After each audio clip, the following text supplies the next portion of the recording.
Hey guys, welcome back to the channel Opinions Matter, and today we are going to review for the first time Tiny Hawk Emax. Yes, this is a FPV setup, and the camera that I'm using today is actually directly from Emax's Tiny Hawk camera. It's a 600 TVL camera. If you are new into the FPV world, this is an amazing camera. For 99 bucks, you can quadcopter separately, but for 169, Emax is including the radio, goggles, drone, backpack, and everything that you need to fly, which means this is a ready-to-fly kit. And if you're wondering, is this good or anything? Well, listen to this. 169 is cost of a radio if you are getting like a decent radio like an FR controller or anything. That's minimum like 140. But for Emax to give everything included for 169, now that is best bang for the buck. And that is the reason I'm telling that this is like the best beginner's drone. Now, first impressions on the controller was that it's more plastic. The gimbals are plastic. You get your trim buttons and all that stuff that you need. It's a 2.4 gigahertz and controller, and the good thing about this controller is that you can also charge this controller without taking out the 18650 battery, which is included. On the sides, you'll see that there are switches.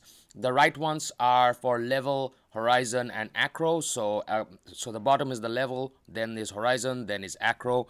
And on the left hand side, the switch that you're going to see, that's your beeper. So if you lose your drone or anything, that's your beeper. And then if you take it all the way up right now and you pull the pull your left stick down, that's how you're going to arm the quadcopter. So make sure you're not arming the quadcopter when your quadcopter is on your hand, because once you arm it, the motor starts spinning.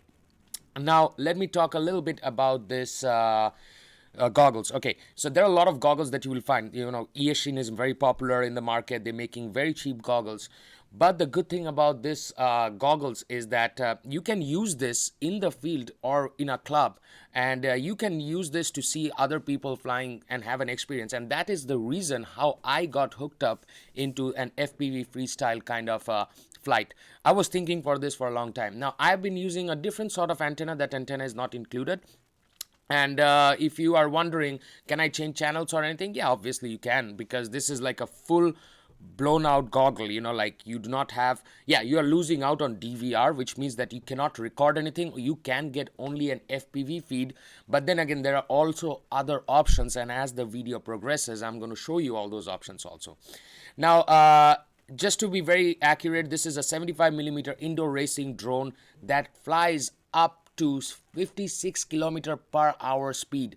And if you're wondering what is the motor, what is the strength of the motor, these are, if I'm not wrong again, this is probably 15,000 kVm motors, and the good thing about this is the inverted motors, because inverted motors doesn't allow the motors to come on the FPV feed.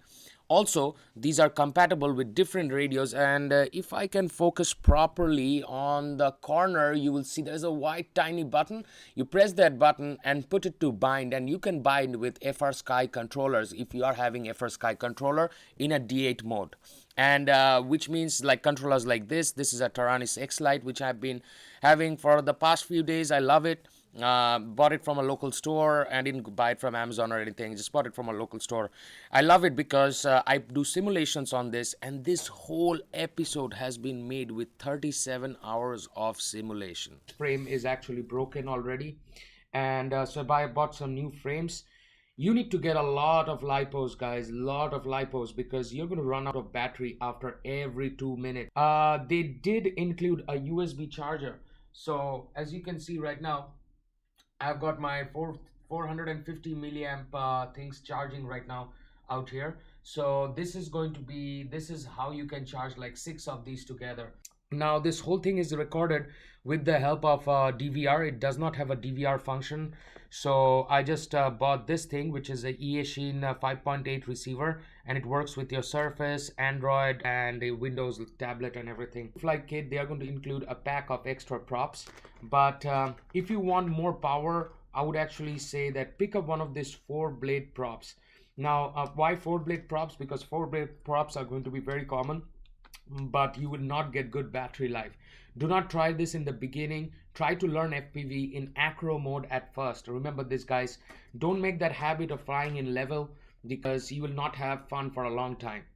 Now whenever we see videos like this, like search everywhere in the internet where people are talking about FPV, they show you specs and everything, get super nerdy about it. But I have always wondered, how much time does it take to learn a true FPV flight? So here is my whole experience for the last 2 weeks, All the way up, and mistakes that I made also. So let's begin.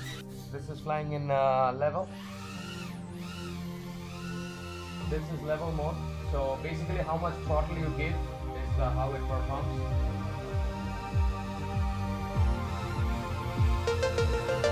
So that's how reactive it is.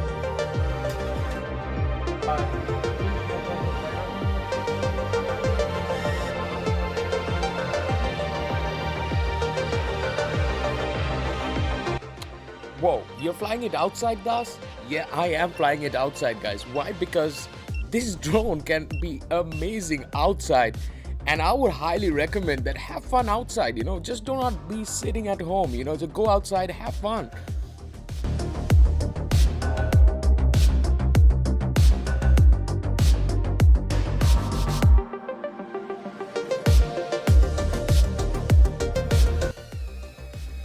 And hold on.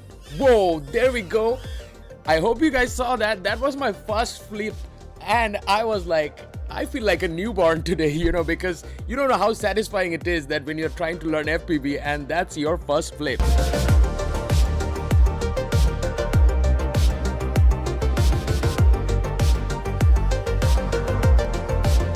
And now it will just keep on happening, guys. I actually learned in horizon mode a little bit, and rolls and flips I got it like within like 4 days, and I was doing like few flights here and there in the local park.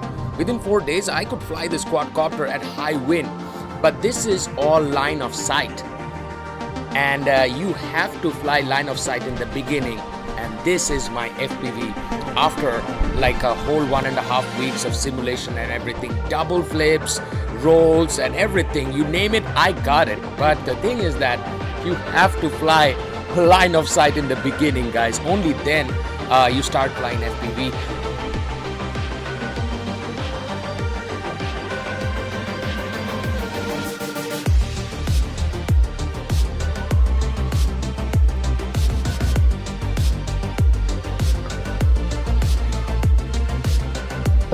That was my experience.